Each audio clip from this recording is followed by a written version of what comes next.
Hello, Shalloners.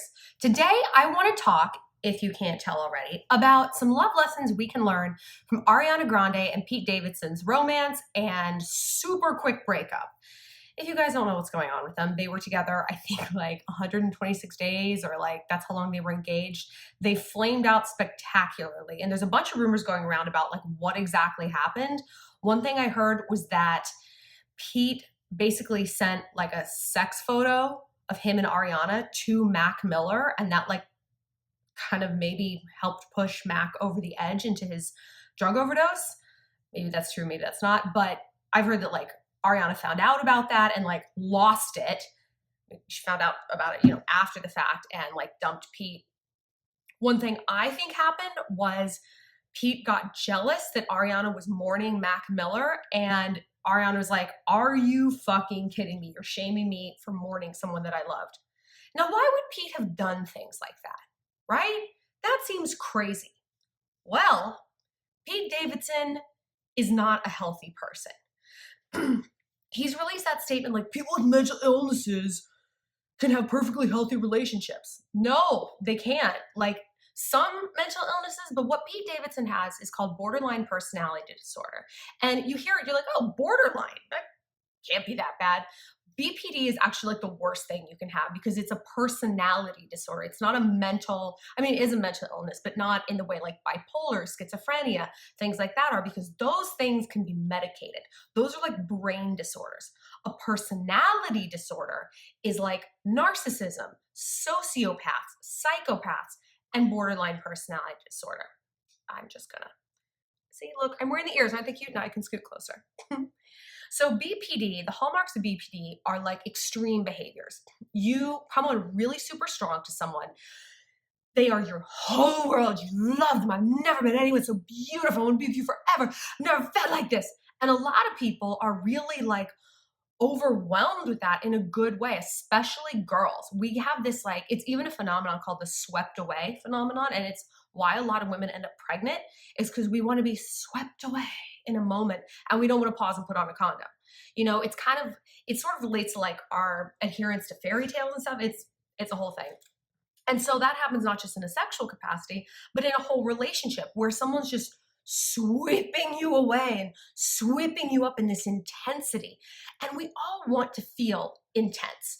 That's what we love about love, is that it feels unlike anything we experience in our day-to-day lives. But there's a lot of red flags there. So one of them is rushing in. Pete and Ariana are like the king and queens of rushing in. Why? Like I said, his borderline personality disorder. So BPD manifests as like, yeah, it's like, you're my whole world. I love you so much. You're so perfect.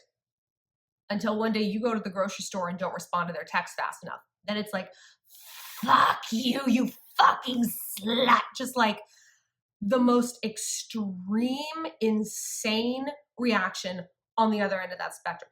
I'm gonna fucking kill myself. This is what you're gonna do. I'm gonna kill myself. It's gonna be your fault because I can't. Look what you've done to me. Just like, it's insane. And it'll take a while to like snap into that like terrible side.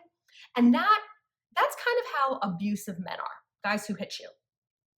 They'll be amazing, amazing, amazing. And then you will do something seemingly minor. Boom, you get a smack. And the reason that's so awful is because you think it's your fault. First of all, they're telling you it's your fault. That you made me feel like that's not what you did.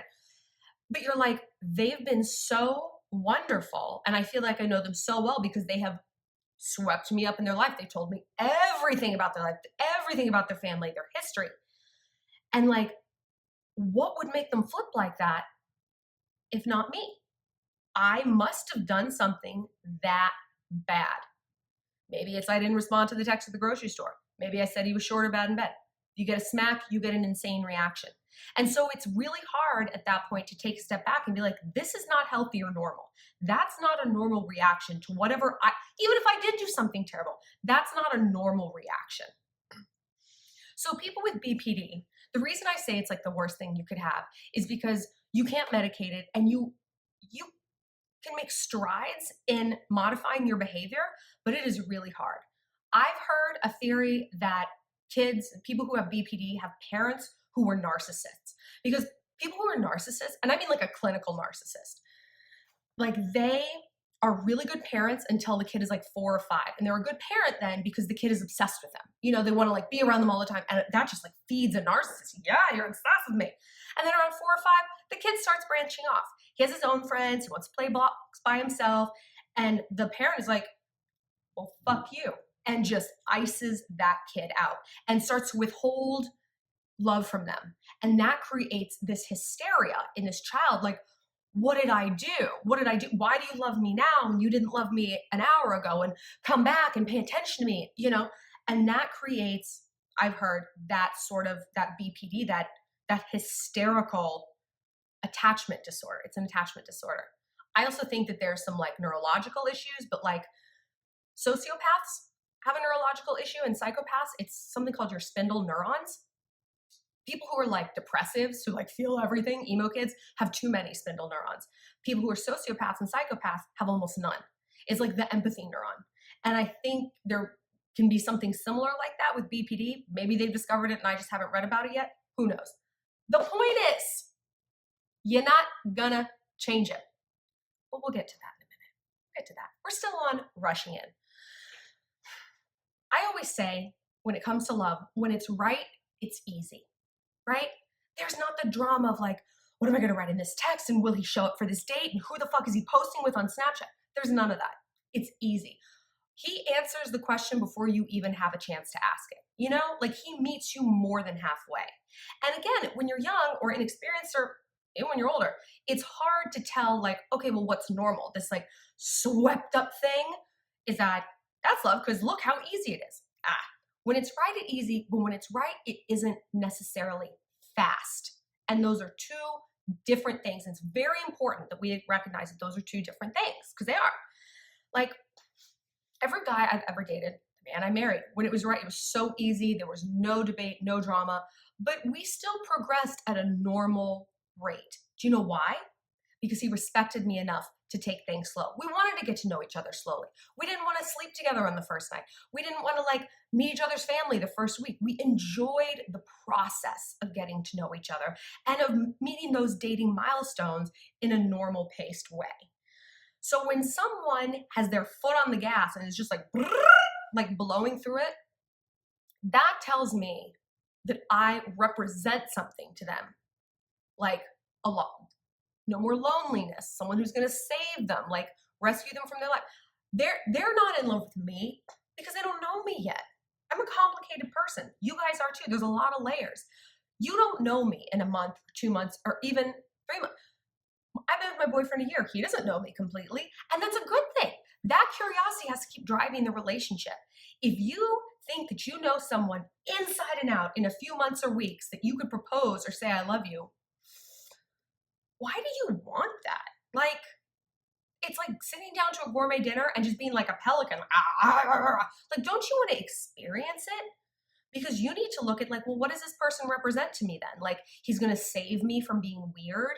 He's going to save me from being unpopular. Like, if I have this serious boyfriend, like, no one's going to look at me as a geek or a loser anymore. Really? Because everyone's looking at Ariana like a fucking loser right now. I mean, she's a sweet girl and I want, you know, but like, she's been doing some losery things for the last few months, okay? And why? Point number 2. She wants to fix Pete Davidson. Pete leads with his sob stories. I have never read an interview with him where he doesn't bring up his dad who died on September 11th. Never. Grief is a complicated thing, obviously.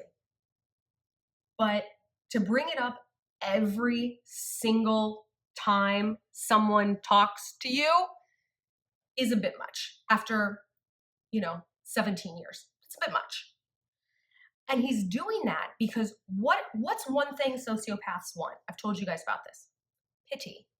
Sociopaths don't want power or revenge or like money or control. They want pity. I'm not saying Pete's a sociopath, but I use this as an example in my life a lot because we see a lot of people who use pity to get out of hot water or to manipulate people. Think about when you're late to class. Oh, my dog was sick and pity, So it's weird that that's the tool he employed a lot of the time.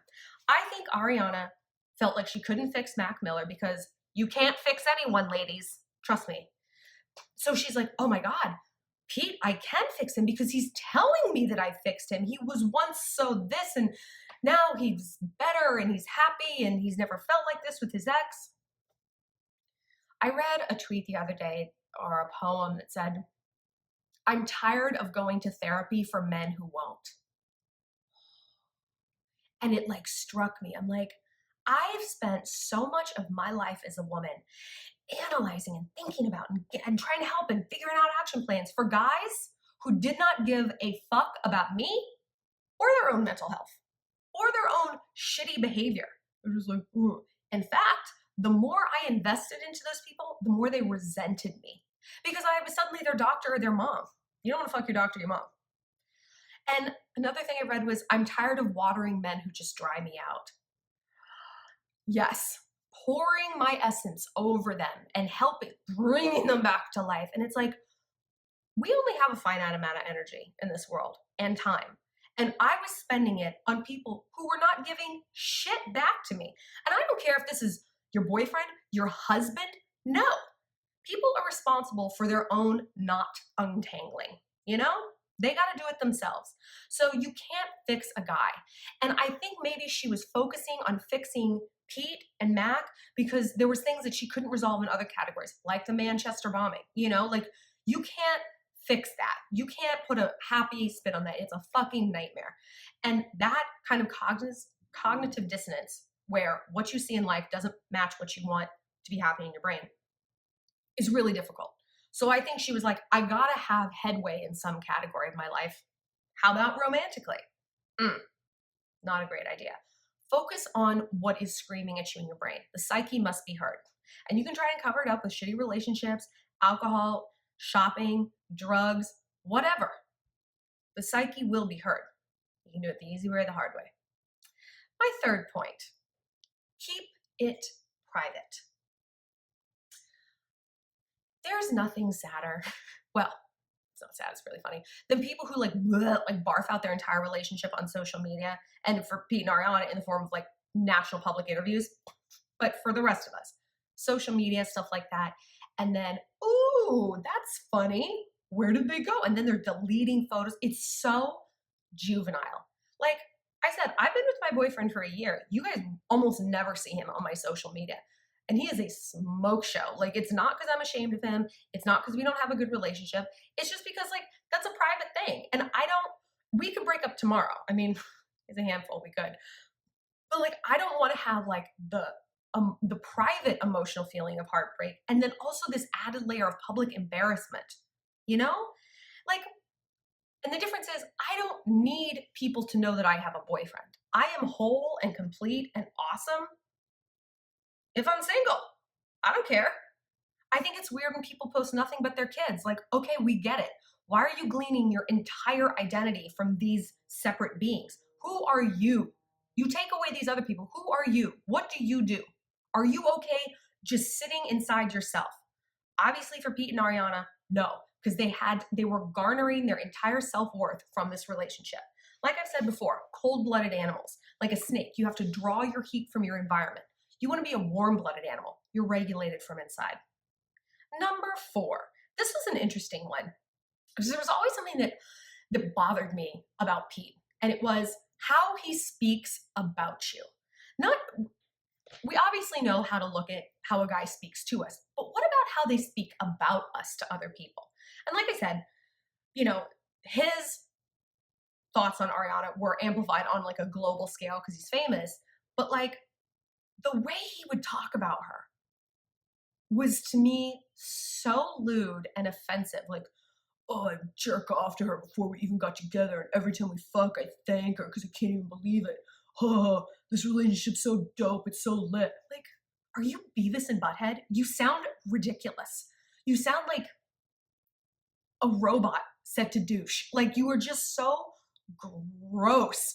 Like, you can talk about your relationship. Don't necessarily know that you should, using different vocabulary.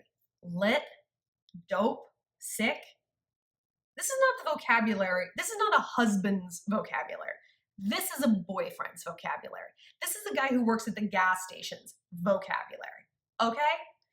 And to speak on your sex life like that, true, the guys you date probably won't do it on like an NBC interview, but like analyze what he's saying to other people. Oh, she sucks the best dick. She's fucking crazy in bed.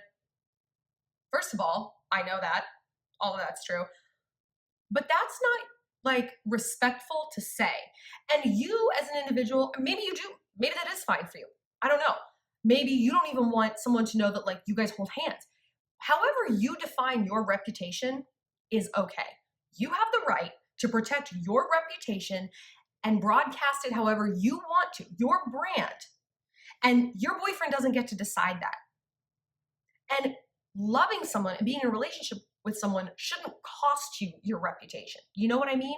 You shouldn't have to like be spoken about that way if you don't like that. And you can be like, hey, don't do that. Keep our private relationship private, okay? Because it's very immature. It's weird as you get older, like my friends and I, and it's not just us, like it's just everyone, you don't really talk about like sex details anymore. It's like, and then he flipped me over and blah, blah, blah. Like, you'd be like, yeah, we slept together, got a big dick, he's pretty hot. Or like, you know, couldn't get it up, whatever. But you don't go into like the minutia. It's just like I don't know, it's like a maturity thing, maybe. Like when you're younger, you're talking about these details because you're sharing information, you know, you're learning and it's normal. But like like I said, you can't be like, I'm someone's husband, but I'm also talking about this shit. It's like, no. You're not there yet, maturity-wise, Pete. Yeah. And last but not least, pretend there is no such thing as marriage. I've always thought it was crazy that gay people wanted the right to marry. Obviously, they should have every right that they want. Everyone should. Hello. But I'm like, straight married people don't seem real happy, my dudes.